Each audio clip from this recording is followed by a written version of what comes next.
Bonjour, c'est Jules Lavie pour Code Source, le podcast d'actualité du Parisien.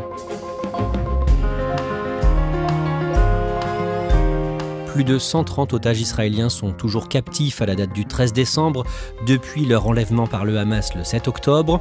Suite à l'accord annoncé le 21 novembre, une centaine d'otages ont été libérés en plusieurs fois. Parmi eux, 4 des 8 Français détenus, 3 enfants et une jeune femme. Code Source fait le point aujourd'hui sur ces enlèvements avec 3 journalistes du Parisien. Christelle Brigodeau, qui s'est rendue en Israël à 2 reprises depuis le 7 octobre, et 2 journalistes de notre pôle actualité, Marianne Chenou et Enzo Guérini.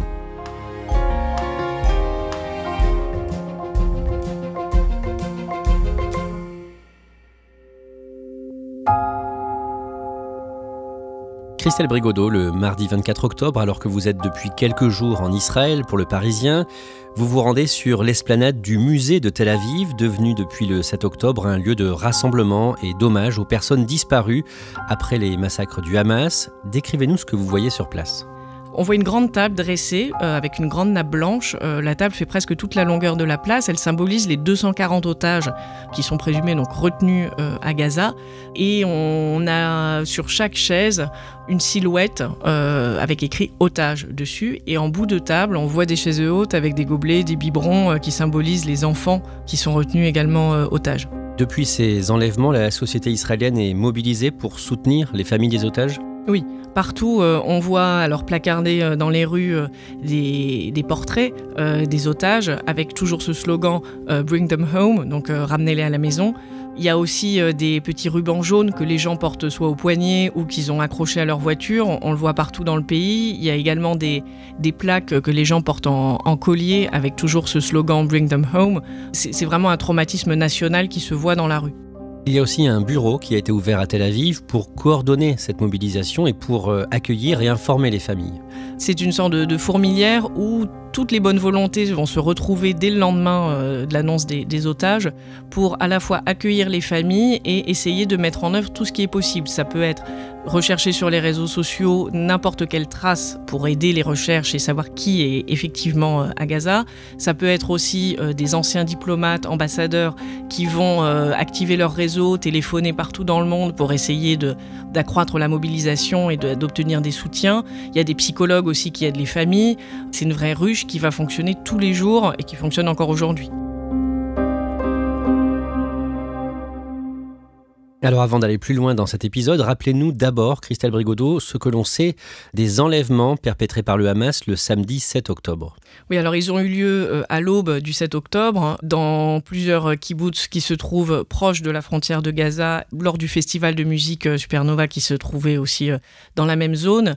Dans tous ces endroits, il y a eu une vague de massacres, de gens brûlés, assassinés, etc. Et une partie d'entre eux, quelquefois par dizaines ou parfois plus de 80 personnes dans un même village qui ont été emmenées.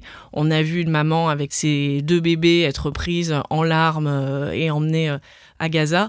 Tout de suite, en fait, la question des otages est devenue assez centrale dans la guerre qui commençait avec le Hamas. À ce moment-là, les autorités israéliennes estiment qu'il y a 240 otages israéliens détenus dans la bande de Gaza. Marianne Chenou, 9 jours après l'attaque du Hamas, le 16 octobre, le mouvement islamiste publie une vidéo montrant une jeune femme prise en otage. Elle s'appelle Mia Shem. D'abord, qui est-elle et qu'est-ce que l'on sait de sa disparition ? Mia Shem, c'est une jeune femme de 21 ans. Elle vit et elle a grandi dans la banlieue de Tel Aviv. Elle est franco-israélienne, son père est français. Elle aime les vêtements, elle aime le tatouage, c'est une de ses grandes passions et elle se destine à devenir tatoueuse. Et elle aime beaucoup aussi la musique et donc logiquement le 6 octobre elle est partie au festival Tribe of Nova. Donc elle était sur place au moment de l'attaque dans la nuit du 6 au 7, donc le samedi matin très tôt. C'est là qu'elle a été enlevée par le Hamas. Comment est-ce qu'elle apparaît sur ces images publiées par le Hamas et qu'est-ce qu'elle dit ? On voit qu'elle a un bras en écharpe, le visage très cerné, elle a l'air fatiguée. Je m'appelle Maya Shem, je suis maintenant à Gaza. Je demande seulement que quelqu'un puisse me ramener à la maison. Elle n'a pas l'air en danger de mort, mais en revanche, on voit qu'elle est effectivement mal en point. Et à ce moment-là, dans la vidéo, elle prend très brièvement la parole. Donc exactement, elle dit qu'elle est à Gaza, qu'ils l'ont soignée et que l'opération a duré environ 3 heures. Donc elle a notamment une blessure au bras. Et elle demande à sa famille de la ramener à la maison très vite, de la sortir d'ici le plus vite possible. C'est ça à peu près ces mots dans la vidéo. Je demande seulement que quelqu'un puisse me ramener à la maison, le plus tôt possible, auprès de ma famille, de mes parents, de mes frères et sœurs, s'il vous plaît. Sortez-nous d'ici le plus vite possible. Quand ces images sortent, ça fait 9 jours que sa famille n'a aucune idée de son sort. Ils ne savent pas si elle est vivante ou si elle est morte. Donc pour sa famille, c'est un soulagement, mais qui n'est évidemment que partiel parce qu'elle reste aux mains du Hamas.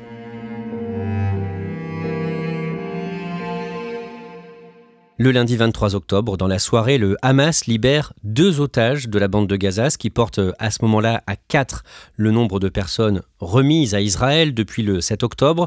Ce sont 2 femmes âgées de plus de 80 ans. L'une d'entre elles témoigne pendant une conférence de presse dans un hôpital de Tel Aviv, conférence de presse à laquelle vous assistez, Christelle Brigodeau.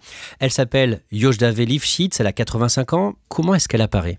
Alors elle apparaît dans un fauteuil roulant, c'est une petite dame habillée tout en noir, très fluette, et autour d'elle c'est vraiment une espèce de grande confusion parce que c'est la première fois qu'on va recueillir la parole d'une otage. Il y a tout un pays et beaucoup de gens dans le monde qui attendent cette parole, donc il y a tout un tas de journalistes qui se pressent dans ce hall d'hôpital, en plus qui résonnent, donc on n'entend pas très bien ce qu'elle dit, et là elle va faire le récit pour la première fois vu de l'intérieur de ce qui s'est passé. Alors qu'est-ce qu'elle dit de sa captivité ?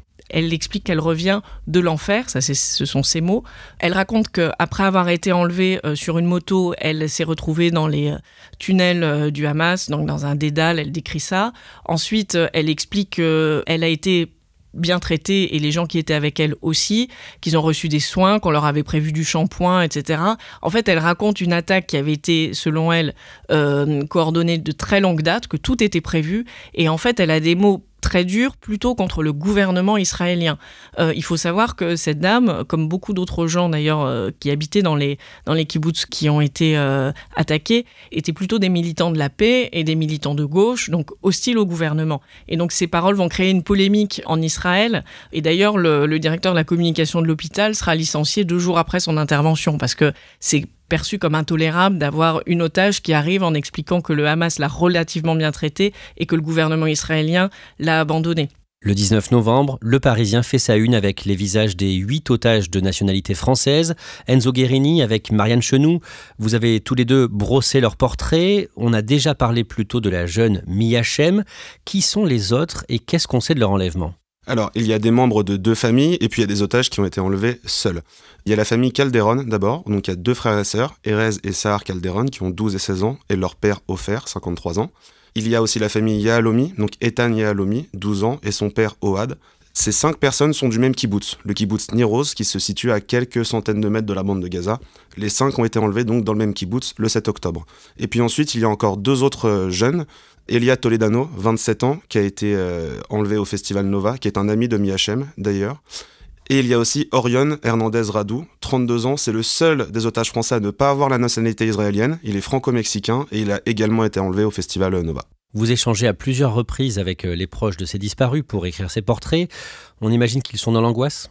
Les familles, elles ont évidemment très peur, toutes. À chaque fois que j'ai parlé à un des proches des otages, c'était toujours le même ressenti, une voix tremblotante, beaucoup d'inquiétude, beaucoup de « je ne sais pas » dans les réponses. « Je ne sais pas, j'aimerais en savoir plus, j'aimerais vous en dire plus, mais je ne sais pas, je suis en manque d'informations ».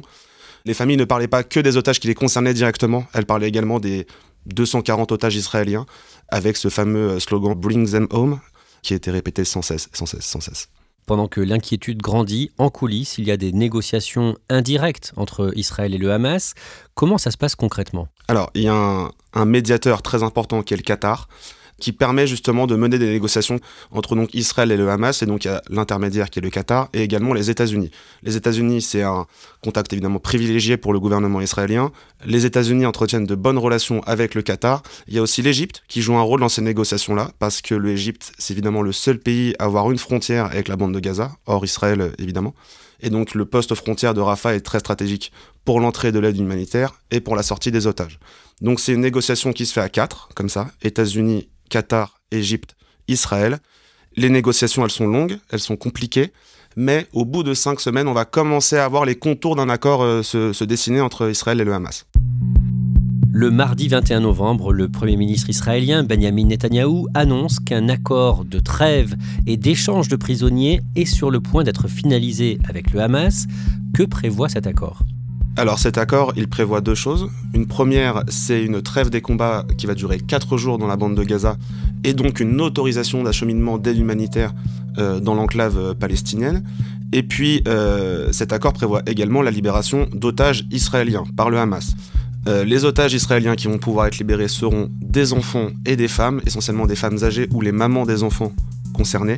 Ces libérations, elles se font en échange d'autres libérations de prisonniers palestiniens, des femmes et des enfants qui sont détenus, eux, en Israël. Pour être très précis, l'accord veut que pour un otage israélien libéré, Israël doit de son côté libérer 3 prisonniers palestiniens. Christelle Brigodeau, à ce moment-là, que se passe-t-il en Israël quand l'information tombe de la libération à venir d'otages israéliens ? C'est tout un pays qui retient son souffle parce que les gens sont très méfiants vis-à-vis des annonces du Hamas ou des promesses qui peuvent être faites par le Hamas. Les gens attendent dans l'angoisse. Moi, à ce moment-là, je suis dans le kibboutz de Be'eri qui a été extrêmement durement touché par l'attaque.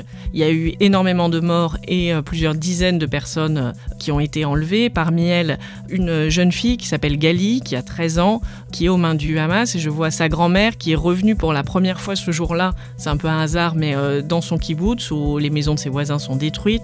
À côté, il y a les chars de l'armée israélienne qui sont en train de faire des opérations à Gaza. On voit au loin des panaches de fumée qui montrent en fait les attaques de missiles israéliens sur la bande de Gaza. Donc on est quelque part en plein milieu de la guerre et de l'attente. C'est très silencieux, c'est assez bizarre. Camélia, la grand-mère de Gali, fait sa valise pour récupérer des affaires et nous raconte à quel point elle est ballottée d'un sentiment à l'autre depuis la veille, depuis qu'elle a appris par la télévision la libération possible d'une première vague d'otages. Peut-être que parmi cette première vague, il y aura sa petite fille, elle n'en sait rien. Donc elle aussi, entre espoir, angoisse, c'est un vrai supplice. La trêve entre en vigueur le vendredi 24 novembre à 7h du matin. Marianne Chenoux, les premiers otages sont libérés en fin d'après-midi.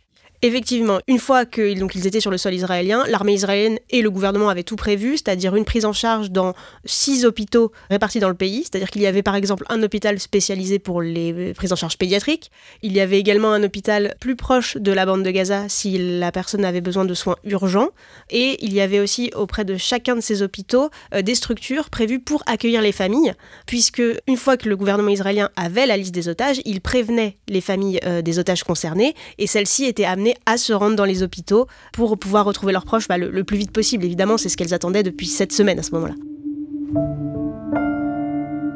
Christelle Brigodeau, vous, à ce moment-là, vous êtes au Forum des familles à Tel Aviv, donc ce bureau qui aide les familles des otages. Pour les proches de ceux qui ne sont pas libérés, j'imagine que c'est un moment d'angoisse ? Oui, complètement. Ce qu'on entend tout le temps aussi de la part des familles des otages qui ont été libérés, c'est de dire on n'oublie pas les autres, on est ensemble et on sera soulagé le jour où le dernier sera libéré. Mais on sait que ce sont des paroles qui sont un peu vaines parce que pour les gens qui voient d'autres être libérés, c'est extrêmement difficile. Et j'ai en mémoire une maman d'un jeune homme âgé d'un peu plus de 20 ans. Elle sait très bien qu'il n'est pas prioritaire, qu'il fera peut-être partie des derniers à être libérés et elle dit un peu au bord des larmes, oui, je suis heureuse pour eux, mais je suis tellement jalouse, et on la comprend. Le samedi 25 novembre, vous rencontrez la mère de Miachem chez elle, dans sa maison, pas très loin de Tel Aviv, alors que le nom de la jeune franco-israélienne n'apparaît toujours pas dans les listes des otages qui vont être libérés. Que vous dit cette maman ? Elle dit qu'elle est dans une attente perpétuelle. Dans son salon, on voit d'ailleurs une photo de Mia avec une petite bougie à côté. La bougie n'a pas cessé d'être allumée depuis le début de sa captivité. La petite sœur de Mia aussi qui est là, qui ressemble beaucoup à sa grande sœur et qui demande souvent à sa maman quand est-ce qu'elle va revenir. Et Keren, donc la maman de Mia, lui dit toujours « T'inquiète pas, ta sœur va rentrer », mais elle-même ne sait pas. Et en fait, elle n'a pas beaucoup d'informations. Elle se tient un petit peu à l'écart des autres familles d'otages. Elle participe pas tellement aux événements à Tel Aviv. Elle reste dans son salon avec tous ses voisins et ses amis qui lui apportent beaucoup de soutien, qui lui apportent à manger, etc. Et elle est en permanence devant sa télévision. La télé est allumée tout le temps. Et elle regarde minute après minute le déroulé des événements en espérant le coup de fil qui lui annoncera la libération de sa fille. Enzo Guerini, le lundi 27 novembre, pour la première fois, des otages de nationalité française sont libérés. De qui s'agit-il ? Il s'agit des 3 otages mineurs français qui ont tous été kidnappés dans le kibboutz Niroz. Donc il y a les frères et sœurs Erez et Sahar Calderon qui ont 12 et 16 ans et le petit Etan Yahalomi qui a lui aussi 12 ans. Marianne Chenou, vous, à ce moment-là, vous réussissez à avoir un contact avec la famille Calderón. Effectivement, toute la journée, on entend bruisser le fait que les jeunes Français pourraient être dans la liste du jour. Et le coup de fil tombe vers 17h heure israélienne. Leur mère, Hadas, qui est un des visages du Forum des familles et qui est très impliqué pour leur retour, reçoit un appel. Et là, un de leurs proches nous a transmis une vidéo dans laquelle on la voit éclater de joie. Vraiment, c'est très émouvant. Elle est dans un centre commercial israélien et en fait on l'entend crier sa joie vraiment au milieu des magasins, monter sur la table d'un restaurant pour dire « Merci mon Dieu, ils rentrent à la maison, ils reviennent, ouvrez le champagne ». Ses proches nous l'ont dit, ils ne l'avaient pas vu comme ça depuis des semaines. Dans les jours qui suivent, est-ce qu'on sait comment se passe le retour à la vie pour les otages français ? Au fur et à mesure, les langues se délient un petit peu et on comprend que les enfants, même s'ils sont globalement en bonne santé physique, ils sont extrêmement marqués. On nous évoque une torture mentale, on nous dit qu'ils ont vécu l'enfer. On comprend bien que ces enfants, même s'ils n'ont pas été forcément maltraités physiquement, ils ont vécu des choses très très dures durant cette semaine de captivité. C'est difficile pour le moment d'en savoir plus sur le détail de ce qu'ils ont vécu. Enzo Guerini, Ethan, qui a 12 ans, et Tania Alomi, a dit quelques mots sur ces conditions de détention. Et il a surtout raconté avoir vu les images du 7 octobre, les images du massacre du Hamas en Israël. Et avoir vu ces images, ça l'a traumatisé. C'est ce que nous racontent ses proches et c'est ce que nous raconte également le personnel hospitalier qui l'a reçu à l'hôpital après sa libération. Marianne Chenou, à ce stade, qu'est-ce que l'on sait des conditions de captivité des otages, de leur quotidien sur place ? À ce moment-là, peu d'éléments filtrent. Pour une raison évidente, c'est qu'il reste beaucoup d'otages, mais on arrive quand même à déceler quelques grands points. Un élément principal, c'est qu'on sait que tous les otages ont manqué de nourriture. Les médecins qui ont examiné les ex-otages dans les hôpitaux sont catégoriques là-dessus, ils sont tous en sous-nutrition. Certains ont perdu entre 10 et 15 kilos durant cette semaine de captivité, ce qui est colossal. Après, on n'arrive pas encore à savoir très bien où ils étaient tous en captivité. On sait que certains n'ont pas vu la lumière du jour pendant toute leur période de détention. D'autres ont peut-être été passés de maison en maison, c'était pas extrêmement clair. Ce qu'on sait aussi, c'est que tous les otages n'ont vraisemblablement pas été traités de la même manière. Certains ont dit qu'ils n'avaient rien pour s'occuper, qu'ils n'avaient ni lecture, ni stylo. On leur a refusé par exemple d'utiliser un stylo pour dessiner parce que le Hamas avait peur qu'ils communiquent entre eux. Mais d'autres, comme les enfants Calderón, on sait qu'ils ont vu la télé parce qu'ils ont rapporté avoir vu leur mère à la télé et c'est comme ça qu'ils ont compris qu'elle était encore vivante après les massacres. Donc il y avait plusieurs groupes de détention et on sait également que probablement les pères n'ont pas été détenus avec leurs enfants. Ils ont été séparés dès le départ et retenus avec probablement les autres hommes. Enzo Guerini, pourquoi c'est compliqué aujourd'hui en tant que journaliste de savoir comment vivent réellement les otages détenus par le Hamas ? Les otages qui ont été libérés par le Hamas ont reçu la consigne de la part de l'armée israélienne et des services de renseignement intérieur israéliens de ne pas parler à la presse pour la simple et bonne raison qu'il reste encore de très nombreux otages dans la bande de Gaza et que donc divulguer des informations sur les conditions de détention, les lieux de détention, ça pourrait mettre en péril la libération des otages qui sont encore dans l'enclave palestinienne. Donc les otages ne peuvent pas parler, les proches des otages n'ont pas le droit non plus de parler à la presse. Et donc ça a donné des scènes un petit peu particulières, notamment une qu'on a vécue avec Marianne. On faisait un Zoom, donc une réunion en ligne avec un proche d'otage libéré. Il y avait plusieurs journalistes. Pendant cette réunion, il y a une de nos consoeurs, une journaliste suisse, qui a posé une question au proche d'une otage libérée, qui lui a demandé « Est-ce que vous pouvez nous dire ce qu'elle mangeait pendant la détention ou comment est-ce qu'elle dormait ?» Donc deux questions qui a priori ne relèvent pas du secret défense. Et le proche d'otage a refusé de répondre, s'excusant de ne pas pouvoir répondre, expliquant qu'on lui avait demandé de ne pas divulguer d'informations. Mais donc c'est pour vous expliquer à quel point ils doivent garder le silence. La trêve est prolongée 2 fois pour libérer d'autres otages. Au total, 110 otages seront relâchés, 80 Israéliens et 30 étrangers. Marianne Chenou, le jeudi 30 novembre, la veille de la fin de la trêve, on apprend que la franco-israélienne Mi Hachem va être libérée. C'est sa mère, Keren, qui nous confirme qu'elle a bien été appelée par les autorités israéliennes. Et quelques heures plus tard, on a eu accès à une vidéo où on la voit hurler de joie dans la maison familiale. Elle est assise sur le canapé et elle raccroche le téléphone. Elle est en pleurs et elle se met à hurler et à courir dans la chambre de son fils, à sauter sur le lit et à dire que Mia va rentrer. Enfin, elle est vraiment dans un état d'euphorie totale. C'est vraiment très émouvant à voir. Amy Hachem est libérée juste après. Effectivement, dans l'après-midi, vers 16h, une vidéo de propagande du Hamas est relayée sur les réseaux sociaux. On voit en fait le Hamas remettre à la Croix-Rouge les otages libérés. Amy Hachem est libérée aux côtés d'une femme de 40 ans, Amit Soussana. Sur ces images, on voit la jeune femme de 20 ans extrêmement marquée. Elle a le teint blême, on a l'impression qu'elle est un peu perdue, le regard hagard. On sent qu'elle est très très fatiguée par ses conditions de détention. Elle ne parle pas vraiment. Mais en tout cas, elle marche seule. Et ça, déjà, c'est quand même un élément qui tend à prouver que sa santé physique reste convenable.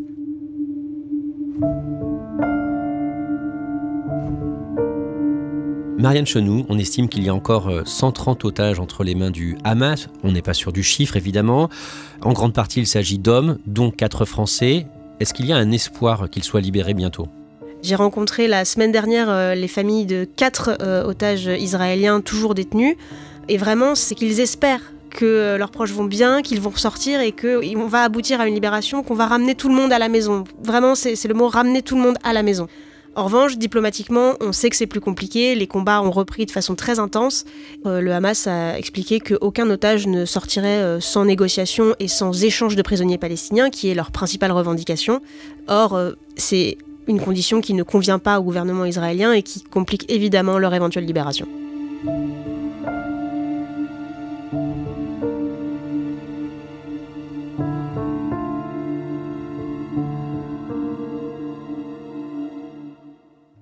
Merci à Marianne Chenou, Christelle Brigodeau et Enzo Guerini.